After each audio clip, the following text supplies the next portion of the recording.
जय Shri Krishna everyone. So welcome back to our channel. आप सभी के यहाँ पे बहुत बहुत स्वागत है।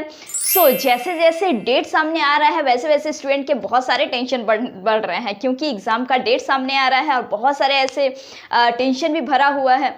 आपको टेंशन लेने का बिल्कुल भी ज़रूरत नहीं है, क्योंकि यहाँ पे हम लोग करने वाले हैं आज बहुत ही इंपॉर्टेंट सा क्वेश्चन। क्वेश्चन को तो हम लोग एग्जाम में अटेम्प्ट करते हैं, लेकिन क्या होता है कि उसका जो लिखने का जो तरीका जो होता है ना, वो कहीं ना कहीं हम लोग उस तरीके से दे नहीं पाते पूरे 100% कि हम लोग को कुछ पूरी तरीके से नंबर नहीं आ पाता है। इसीलिए आंसर अटेम्प्ट करना और उसको सही तरीके से लिखना बहुत ज़्यादा इंपॉर्टेंट होता है, क्योंकि टीचर आपको नंबर उसी में तभी देगा जब आप उसको बहुत ही प्रॉपर वे से और लिखने का जो आपको जो तरीका जो है वो एकदम अच्छे तरीके से अगर लिखिएगा तो आपका एक भी नंबर कटने वाला नहीं है। आज का ये वीडियो में हम लोग यहाँ पे थ्योरी एज वेल एज हम लोग यहाँ पे न्यूमेरिकल्स भी करेंगे। एग्जाम के पॉइंट ऑफ व्यू से बहुत ही इंपॉर्टेंट रहने वाला है। आपके प्रीशियस टाइम को विदाउट वेस्ट करते हुए हम लोग यहाँ पे स्टार्ट करते हैं। एनी स्टूडेंट और जो भी साइंस में इंटरेस्ट रखते हैं, make sure to subscribe our channel, because यहाँ पे आपको मिलता है फ्री ऑफ कॉस्ट बहुत ही इजी एक्सप्लेनेशन से साइंस सीखने का मौका।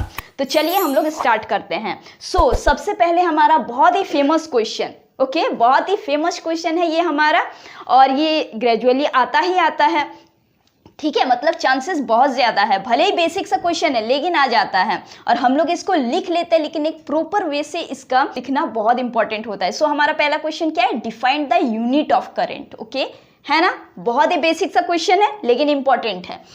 जब भी आपका आएगा कि यूनिट ऑफ करंट को डिफाइन करना, मतलब समझ लीजिए कि आपको यहाँ पे पूछ रहा है कि 1 एम्पियर को आप कैसे डिफाइन कर सकते हैं। ऑलराइट, हम लोग इसको देखिए बहुत ही प्रॉपर वे से लिखेंगे। सबसे पहले हम लोग क्या लिखेंगे कि 1 ampere measure the flow of electric charge surface at the rate of 1 coulomb per second. मतलब कि 1 कूलम ऑफ चार्ज कोई भी वायर में, कोई भी मटेरियल में जब 1 कूलम ऑफ चार्ज जब फ्लो जब होता है 1 सेकेंड में, तो हम लोग उसको क्या कहते हैं? 1 एम्पियर कहते हैं। और भाई एम्पियर क्या होता है? एम्पियर होता है हमारा इलेक्ट्रिक करंट का एसआई यूनिट। क्या होता है? इलेक्ट्रिक करंट का एसआई यूनिट होता है एम्पियर। एम्पियर जो कि साइंटिस्ट के नाम से रखा गया था, उन्होंने इस करंट के बारे में बहुत सारे इंफॉर्मेशन दिए थे और बहुत सारे इसमें रिसर्च किए थे, इसीलिए उन्हीं के नाम से इसको रख दिया गया है। और एक यहाँ पे क्या इंपॉर्टेंट है कि 1 एम्पियर बराबर अब हम लोग यहाँ पे बोल सकते हैं क्या होता है कि 1 coulomb bye 1 second.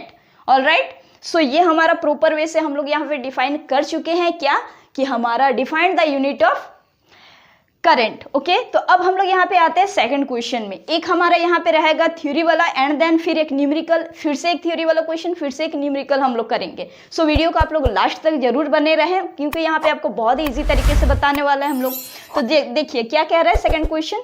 How much work is done in moving a charge of 2 coulomb across 2 point having potential difference 12 volt। इसके पहले ही हम लोग पोटेंशियल डिफरेंस, इलेक्ट्रिक पोटेंशियल, ये सारे हम लोग क्लियर आउट कर चुके हैं। ठीक है, इलेक्ट्रिक चार्ज, इलेक्ट्रिसिटी का 2-3 वीडियो हम लोग पहले ही कवर अप कर चुके हैं, कंपोनेंट्स के भी पढ़े। अगर आप लोग ये सब नहीं अगर देखें तो पहले वो सब चीज़ आप लोग ज़रूर देख ले, तो आपको यहाँ पे समझने में कोई भी दिक्कत नहीं आने वाला है। अब देखिए प्रॉपर वे से हम लोग इसको बनाते हैं। ठीक है, कि how much work is done, यहाँ पे आपको क्या निकालने बोले? सबसे पहला लाइन तो वर्क निकालने बोल रहा है। ठीक है भाई, वर्क निकालने, W हम लोग को निकालने बोल रहा है। Moving a charge of 2 coulomb, और चार्ज यहाँ पे कितना मूव कर रहा है? 2 कूलम कर रहा है। चार्ज को हम लोग किस तरीके, कौन से सिंबल से हम लोग डिनोट करते हैं? Q से करते हैं। Q इज इक्वल्स टू क्या है हमारा दिया हुआ? 2C। और आप थोड़ा सा स्टेटमेंट दे करके जरूर एग्जाम में लिखिएगा, ऐसे डायरेक्टली भी कर सकते हैं, लेकिन थोड़ा सा स्टेटमेंट दीजिएगा कि हाँ इतना करंट फ्लो हो रहा है। जो भी मतलब क्वेश्चन में जो भी दिया गया है अकॉर्डिंग टू क्वेश्चन थोड़ा सा लैंग्वेज दे करके एंड देन आप कैलकुलेशन अगर कीजिएगा तो बहुत अच्छे नंबर भी आएंगे इससे। ठीक है, कि चार्ज हम लोग का गिवन है 2 कूलम, क्लियर है, across the 2 point having the potential difference. अच्छा, पोटेंशियल डिफरेंस गिवन है कितना? 12 वोल्ट। और पोटेंशियल डिफरेंस हम लोग कैसे लिखते हैं? V से लिखते हैं। तो V इज इक्वल्स टू क्या दिया है? 12 वोल्ट। तो हम लोग को यहाँ पे क्या निकालने बोल रहा है? वर्क डन निकाल रहे बोल रहा है। ठीक है भाई, क्लियर है। 2 पॉइंट में यहाँ पे चार्ज मूव हो रहा है जिसका कि पोटेंशियल डिफरेंस गिवन है, तो उसमें कितना काम हो रहा है, कितना वर्क हो रहा है, ये हम लोग को निकालना है। हम लोगों ने पढ़ा है, इसके प्रीवियस ही वीडियो में हम लोग ने पढ़े, क्या पढ़े भाई? कि potential difference V is equals to क्या होता है? V इज इक्वल्स टू क्या होता है? W by Q। Alright, work by charge. So यही फॉर्मूला आपको यहाँ पे पुट आउट कर देना है। खैर यहाँ पे भी तो गिवन है एंड क्यू गिवन है, आपको W निकालना है। So work is equals to हम लोग लिख सकते हैं, क्या लिख सकते हैं, V इंटू क्यू आराम से हमारा हो जाएगा। कितना गिवन है हम लोग का 12 वोल्ट इंटू चार्ज कितना है 2 कूलम। ऑलराइट, अब देखिए वर्क का क्या होता है यूनिट, वोल्ट और कूलम को जब मिलाते हैं मतलब वर्क का यूनिट क्या होता है। अब जो भी निकालने बोलेगा आप लोग कैलकुलेशन करेंगे, लास्ट में उसका यूनिट देना बिल्कुल ना भूलें। सो 12 इंटू 2 कितना होता है 24 और वर्क का क्या होता है जूल होता है। सो हमारा यहाँ पे कितना निकल के आया वर्क डन, हमारा यहाँ पे 24 जूल। क्लियर है, बहुत इजी है। अब देखिए यही क्वेश्चन में आपको क्या दे देगा, या तो W गिवन रहेगा, चार्ज भी गिवन रहेगा, पोटेंशियल डिफरेंस निकालने बोलेगा, या तो आपका चार्ज निकालने बोल देगा, ठीक है, पोटेंशियल डिफरेंस वर्क गिवन रहेगा। इस तरीके से भी क्वेश्चन को दे सकता है, ठीक। अब यहाँ पे हमारा आया तीसरा क्वेश्चन जो कि है न्यूमेरिकल, जो कि काफी इंपॉर्टेंट है। क्या कह रहा है कि a current of 0.5 ampere is drawn by a filament of an electric bulb. ठीक है, एक इलेक्ट्रिक बल्ब में जो फिलामेंट जो होता है उसमें कितना करंट ड्रॉन कर रहा है 0.5 एम्पियर। ओके ठीक है, फॉर 10 मिनट 10 मिनट के लिए। Find the amount of electric charge. अब आपको यहाँ पे इलेक्ट्रिक चार्ज निकालना है जो कि flow through the circuit, circuit में कितना इलेक्ट्रिक चार्ज उस 10 मिनट के अंदर फ्लो करेगा वो आपको यहाँ पे निकालना है। तो सबसे पहले तो देखना है, फिर से क्वेश्चन में हमेशा क्वेश्चन को 2 बार पढ़ना है, क्या गिवन है उसको करना है, उसके बाद आपको अपना समझ के बनाना है। सो वी आर गिवन, क्या यहाँ पे हम लोग का गिवन है, हम लोग का I is equal to 0.5 ampere. ठीक है भाई, क्लियर है।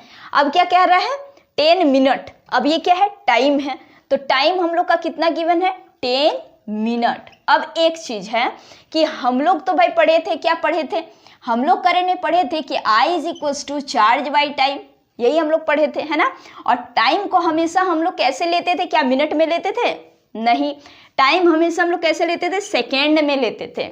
ये छोटा छोटा चीज आपको बहुत ही ध्यान देना है। अब आप यहाँ पे 10 को ही डायरेक्ट इंटू करके नहीं लिख सकते हैं, आपको यहाँ पे क्या करना है, मिनट को आपको सेकेंड में यहाँ पे चेंज करना है। सो वी नो दैट कि 1 मिनट में कितना सेकेंड होता है 60 सेकेंड होता है। सो 10 मिनट में कितना होगा 10 इंटू 60, मतलब कि कुल मिला के हम लोग यहाँ पे कितना लिख सकते हैं 600 सेकेंड। क्लियर है, 600 सेकेंड ये हमारा टाइम निकल के आया जिसको कि हम लोग कैलकुलेशन में यूज करेंगे। अब हम लोग को यहाँ पे क्या निकालने बोल रहा है, find the amount of electric charge, charge यहाँ पे निकालने बोल रहा है, मतलब कि हम लोग को यहाँ पे Q निकालने बोल रहा है। अब हम लोग जैसे कि जानते हैं कि I is equals to Q by T, ठीक है, current is equals to charge by time, तो हम लोग Q is equals to I T भी तो लिख सकते हैं, इसको कोई दिक्कत नहीं है यहाँ पे। So Q is equals to I T अगर होगा मतलब चार्ज इज इक्वल्स टू हम लोग का I भी गिवन है कितना 0.5 एम्पियर। अब इसको हम लोग किससे इंटू करेंगे 600 सेकेंड से, ठीक है। अब क्या, अब इसको हम लोग क्या करेंगे, जब इंटू जब करेंगे तो हम लोग का कितना आ जाएगा 0.5 और 600, तो यहाँ पे हम लोग का 300 आएगा, ठीक है, 5 6 जा 30, ठीक। सो 300। अब देखिए, अब चार्ज का यूनिट क्या होता है कूलम होता है, यहाँ पे कूलम दे देना है। सो हम लोग का यहाँ पे क्या निकल के आया 300 coulomb of charge flow through the circuit. Clear है, ऐसे ही आपको बनाना है, ठीक है, एकदम प्रॉपर वे से। यूनिट पे ध्यान देना है, किसको कैसे चेंज करना है उस पर ध्यान देना है, कौन सा आपको फॉर्मूला यहाँ पे यूज करना है उस पर ध्यान देना है, क्या गिवन है, क्या क्या प्रॉपर वे से आपको लिखना है, सब कुछ देख करके करना है, हड़बड़ी में बिल्कुल भी नहीं करना है।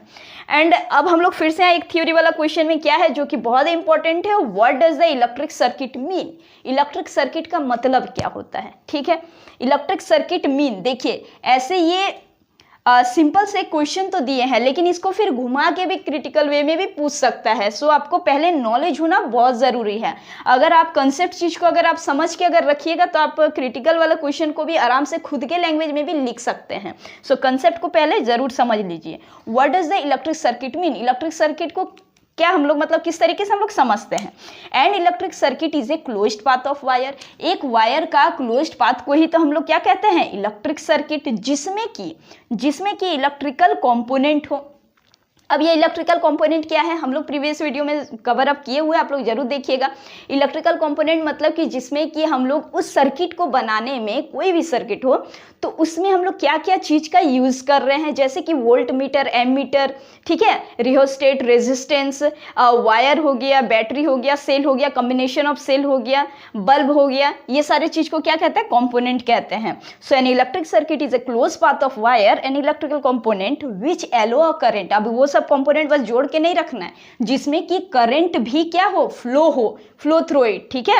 और किसके एप्लीकेशन यहाँ पे फॉलो करें, the potential difference between two path. Potential difference between two path में जो हम लोग एप्लीकेशन जो किए हैं कवर अप, वो भी आप लोग देख सकते हैं, उसको यहाँ पे फॉलो भी करें और करंट भी उसमें फ्लो हो, ठीक है, कंपोनेंट का यूज करके एक क्लोज्ड पाथ सर्किट में। तो उसको हम लोग तब क्या कहेंगे, एक प्रॉपर इलेक्ट्रिक सर्किट कहेंगे, ठीक है, जिसमें कि करंट फ्लो भी होना बहुत जरूरी है। ऐसे नहीं कि बस बना के रख दिया, स्विच कर दिया, सब कुछ हो गया, अब करंट उधर फ्लो नहीं हो रहा, तो वो एक करेक्टली नहीं होगा। आपको एक एक वर्ड यहाँ पे ध्यान दे करके लिखना होगा, तो ही करेक्ट एकदम होगा आंसर एंड फुल नंबर मिलेगा एग्जाम में, ठीक है। सो यहाँ पे हम लोग 2 न्यूमेरिकल किए और 2 थ्योरी वाले क्वेश्चन किए, जो कि पॉइंट ऑफ एग्जाम के पॉइंट ऑफ व्यू से काफ़ी इंपॉर्टेंट है और PYQ भी इसमें से आया हुआ है। सो मेक श्योर कि आप लोग इसको ज़रूर कर लें।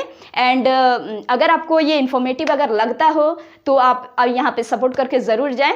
तो आज के लिए बस इतना ही, फिर से हम लोग मिलेंगे नेक्स्ट वीडियो में फिर से इंपॉर्टेंट कंसेप्ट को लेकर के। Till then keep smiling and don't forget to subscribe.